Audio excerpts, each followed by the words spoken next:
खेल मंत्री मनसुख मांडविया जी। स्पीकर साहब, भारतीय wrestler Vinesh Phogat Paris Olympic की स्पर्धा से बाहर होने पर मैं एक वक्तव्य देना चाहता हूँ। भारतीय रेसलर विनेश फोगाट को तय कैटेगरी में ज़्यादा वजन 100 ग्राम होने की वजह से पेरिस ओलंपिक से बाहर होना पड़ा है। विनेश 50 केजी की कैटेगरी में खेल रही थी।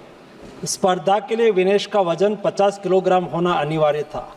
UWW के नियमों और विनियमों के अनुसार सभी प्रतियोगिताओं के लिए संबंधित श्रेणी के लिए प्रत्येक सुबह वजन माप का आयोजन किया जाता है।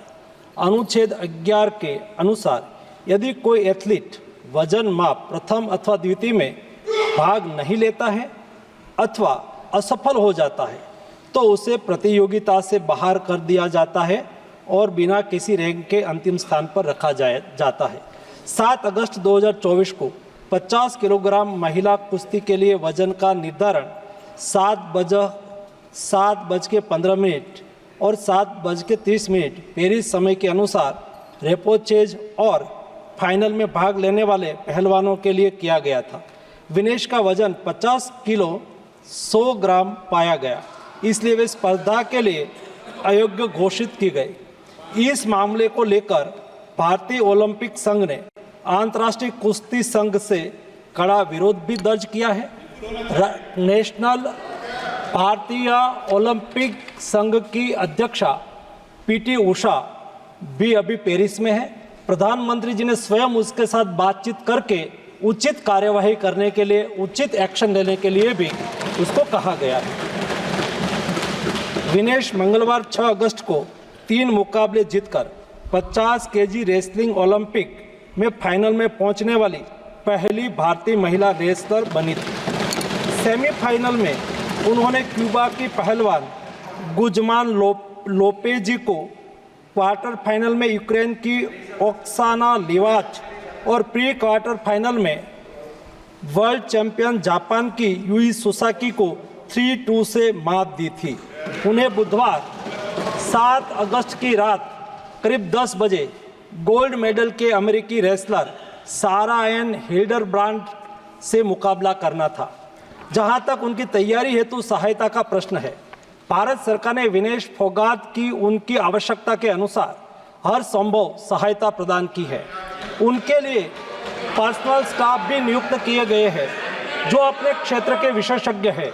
उनके साथ हंगरी के विख्यात कोच ओलेर अकोस और फिजियो अश्विनी पाटिल हमेशा रहते हैं। इनको ओलंपिक के लिए इनके अतिरिक्त व्यक्तिगत सहायक स्टाफ जैसे विभिन्न sparring partners, strength of conditioning विशेषज्ञ के लिए वित्तीय सहायता प्रदान की गई, जिसका विवरण इस प्रकार है। ओलेर अकोच कोच के रूप में उसके साथ थे, वैन पैट्रिक लॉम्बार्ड स्ट्रेंथ और कंडीशनिंग विशेषज्ञ, अश्विनी जीवन पाटिल फिजियोथेरापिस्ट, मयंक सिंह गरिया स्ट्रेंथ और कंडीशनिंग विशेषज्ञ, शुभम और अरविंद स्पारिंग पार्टनर। इनको पेरिस ओलंपिक चक्र के लिए कुल 70,45,775 की वित्तीय सहायता दी गई है, जिसका विवरण इस प्रकार है। स्पेन के ग्रेट पिक्स में भाग लेने के लिए वित्तीय सहायता, साथ ही 3 जुलाई से 13 जुलाई 2024 10 दिन तक मैड्रिड, स्पेन के अंतर्राष्ट्रीय प्रशिक्षण शिविर के लिए अतिरिक्त वित्तीय सहायता। इसके अलावा फ्रांस के बुलोन-सू-मेर में पूर्व ओलंपिक प्रशिक्षण शिविर के लिए अतिरिक्त सहायता की है। 2024 अंतर्राष्ट्रीय कुश्ती संघ सेकंड रैंकिंग सीरीज में 6 जून से 9 जून 2024 4 दिन तक बुडापेस्ट हंगरी में भाग लेने के लिए और 10 जून से 21 जून 2024 तक टाटा ओलंपिक सेंटर हंगरी में अंतर्राष्ट्रीय प्रशिक्षण शिविर के लिए अतिरिक्त सहायक स्टाफ के लिए वित्तीय सहायता की है।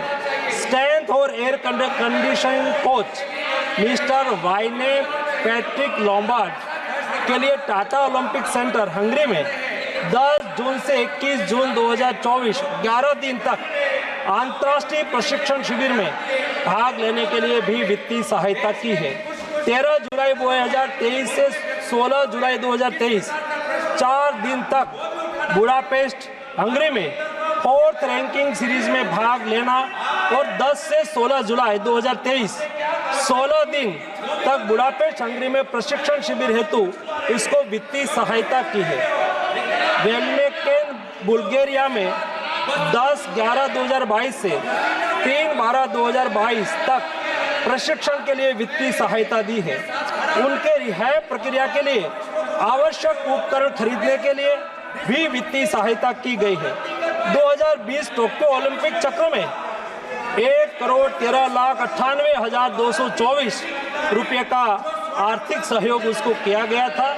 224 पेरिस ओलंपिक चक्र में भी टारगेट ओलंपिक पोडियम स्कीम में 53,35,746 और वार्षिक ट्रेनिंग एवं स्पर्धा कैलेंडर में 17,10,000 कुल मिला के 17,45,775 रुपया हमारे खिलाड़ी को आर्थिक सहायता करके उसको सक्षम करा गया।